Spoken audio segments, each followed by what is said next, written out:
Damaikan hati, sejukkan jiwa. 107,7 FM Radio Suara Nabawi Pasuruan.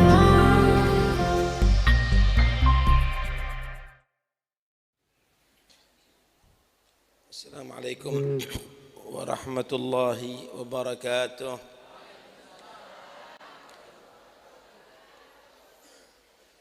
Bismillah walhamdulillah wassalatu wassalamu ala rasulillah Sayyidina wa maulana Muhammad bin Abdullah wa ala alihi wa sahbihi wa man walahu la hawla wa la quwwata illa billah, amma ba'd.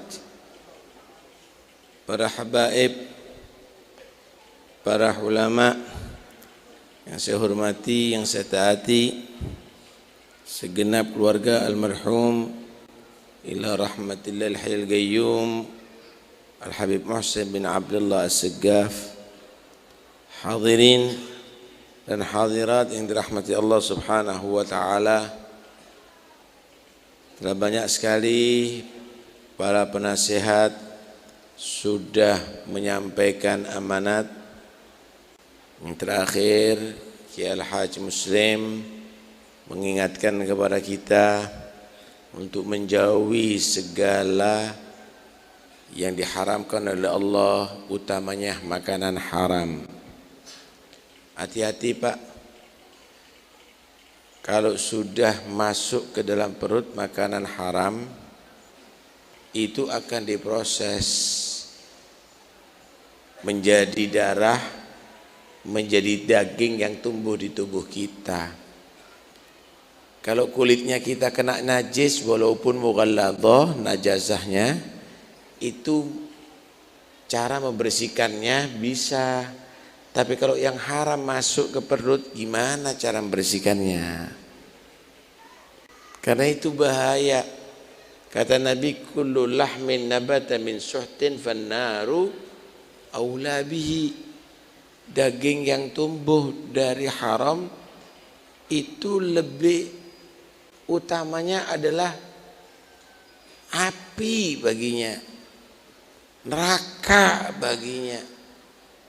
Amalan-amalan kita ini, mau sholat, mau bangun masjid, mau sedekah, mau haji, mau umroh, itu tidak diterima kalau dari harta yang haram. Nggak benar. Karena itu Allah mendahulukan sebelum kita beramal soleh supaya makan makanan yang halal. Kulu minat thayyibati wa'malu sholihah. Makan halal dan beramallah amal yang soleh. Sampean kalau mau bangun itu cari tanah yang bagus. Kalau tanahnya tidak bagus, bangun gampang rubuh.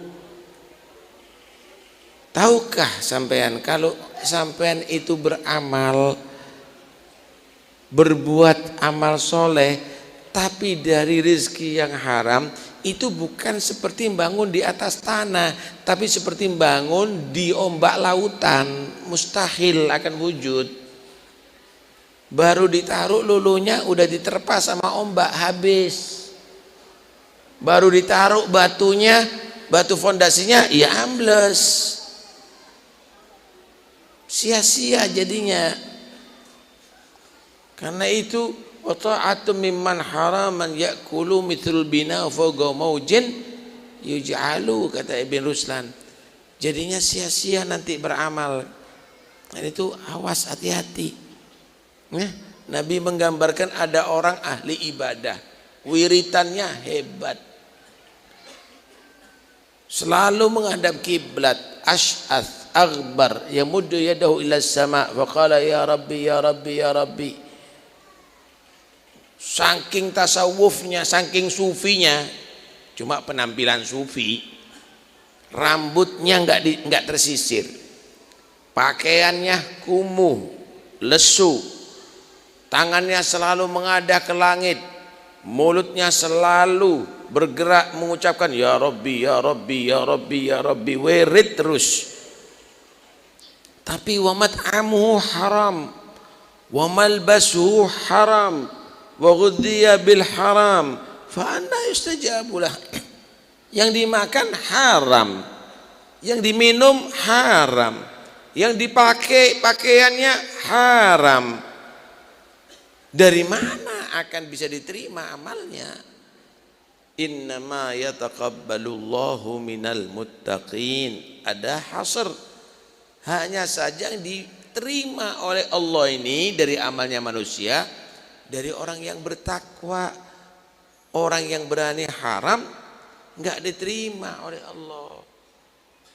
Kalau berbicara sah sah, tapi syurutul qabul enggak diterima oleh Allah. Contoh, ada orang sholat zuhur pakai wudhu menghadap kiblat, bersih daripada najis dan hadat, syarat-syarat semuanya komplit, Allahu Akbar sampai salam. Sah apa enggak sah? Sah. Cuma sarungnya sarung colongan, bajunya baju colongan. Sah tapi enggak diterima oleh Allah. Kenapa? Karena syaratnya diterima itu minal muttaqin.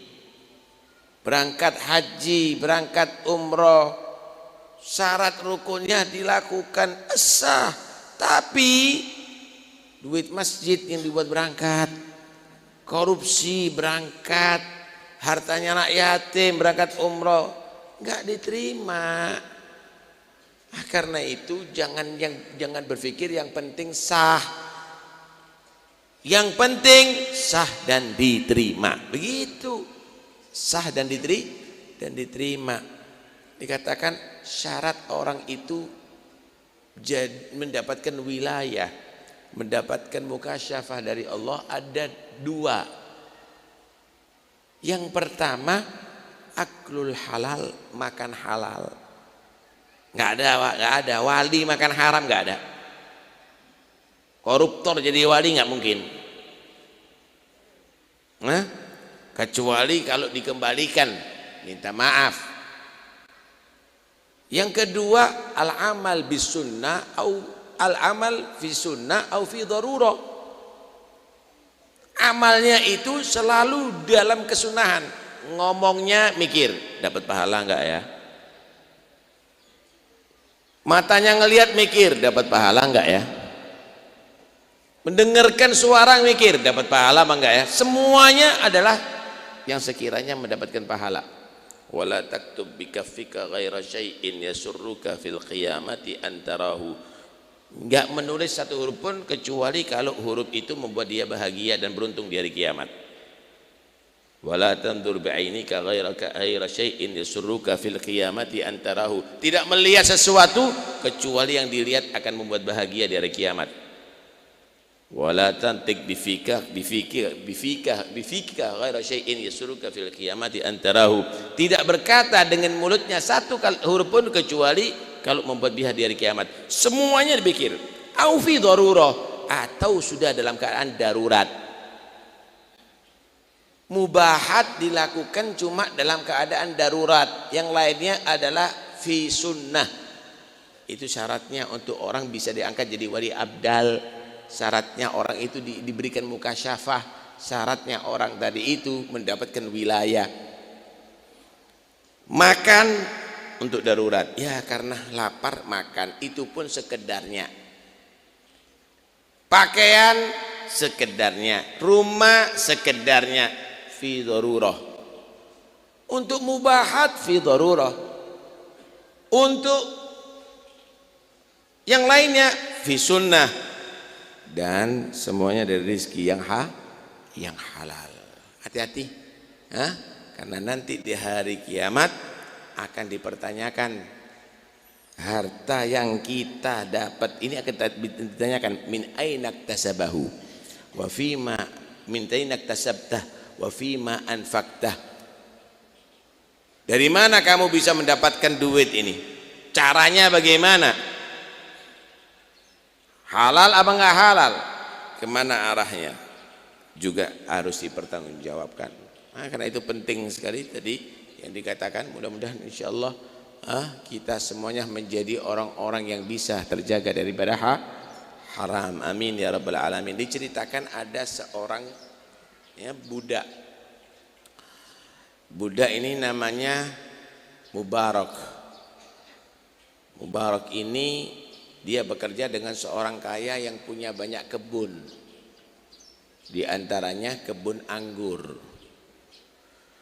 Mubarak ini ngerawat kebun, berhasil, sukses. Sayyidnya, tuannya yang memiliki budak Mubarak ini beruntung banyak. Panennya bagus-bagus. Keuntungannya berlipat ganda, sugih. Satu saat si Mubarak ini ingin jalan-jalan ke kebun anggurnya. Jalan ada di situ. Ngomong si tuannya Mubarak, Sayyidnya Mubarak, jalan-jalan di kebunnya dia, kebun anggur. Ngomong sama Mubarak budaknya nih, Mubarak, ambilkan anggur aja.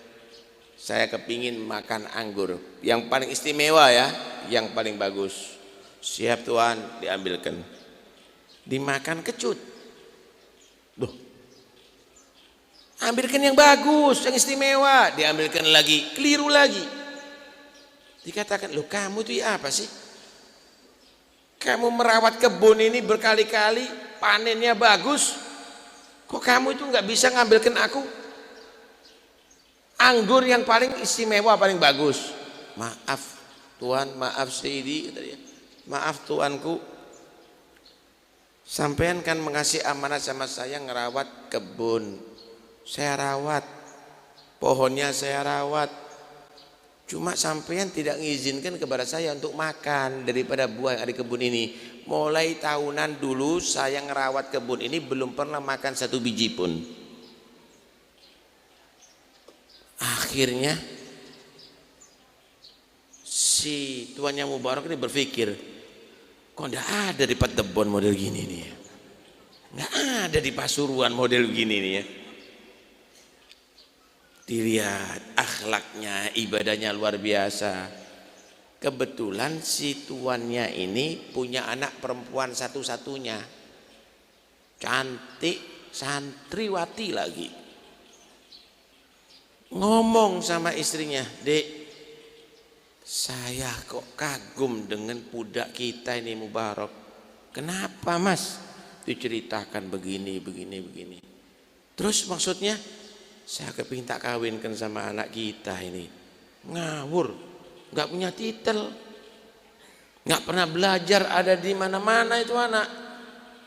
Anak ini bukan karena belajarnya saja, tapi sudah ngamalkan ilmu, sunnah nggak pernah ditinggalkan, sudah hafal Quran, selalu berzikir, taat, tahu nggak pernah makan haram.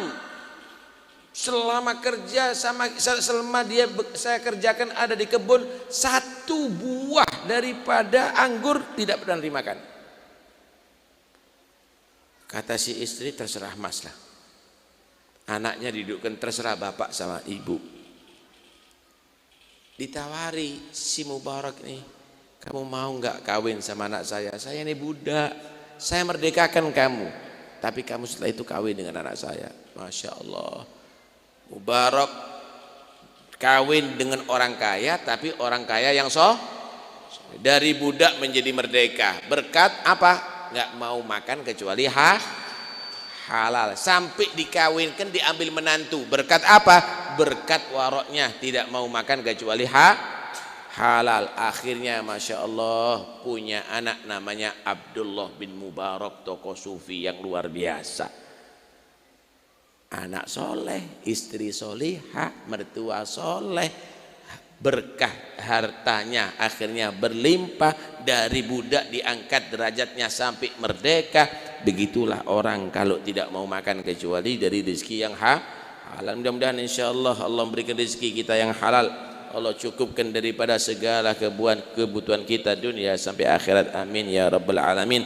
Ayo kita tutup majlis ini dengan kita membaca la ilaha illallah, dengan harapan mudah-mudahan ketika akhir umur kita Allah lancarkan lisan kita dapat mengucapkan la ilaha illallah. Ucapkan ya nanti ya la ilaha illallah, saya tuntun dengan perasaan harapan mudah-mudahan la ilaha illallah akan bisa kita ucapkan di akhir umur kita sehingga mati husnul khatimah. Qala Rasulullah sallallahu alaihi wasallam, qala Allah taala la ilaha illallah hisni wa man dakhala hisni amina min adabi. La ilaha illallah,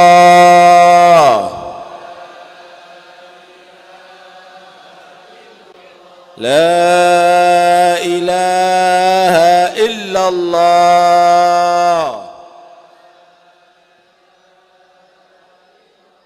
la ilaha illallah,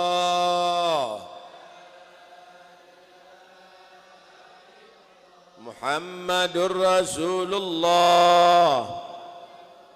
sallallahu alaihi wasallam. Kalimatu haq alaina nahya wa alaiha namutu alaina ba'd insyaallah ta'ala. Amin. Fatihan Allah ja'alna wa iyyakum min ahli la ilaha illallah wa min khawasi ahli la ilaha illallah fi husni la ilaha illallah fi dairati la ilaha illallah wa haqiqna haqiqata la ilaha illallah ahyina ala la ilaha illallah توفنا على لا إله إلا الله واجعل آخر كلامنا عند انتهاء آجالنا قولا لا إله إلا الله بعد عمر طويل في طاعتك بلطف عافية وإلى حضرة النبي الفاتحة. يا كريم آمين. ربنا تقبل منا إنك أنت السميع العليم وتب علينا إنك التواب الرحيم وارحمنا يا أرحم الراحمين واغفر لنا يا خير الغافرين. صلى الله على سيدنا محمد والحمد لله رب العالمين. السلام عليكم ورحمة الله وبركاته.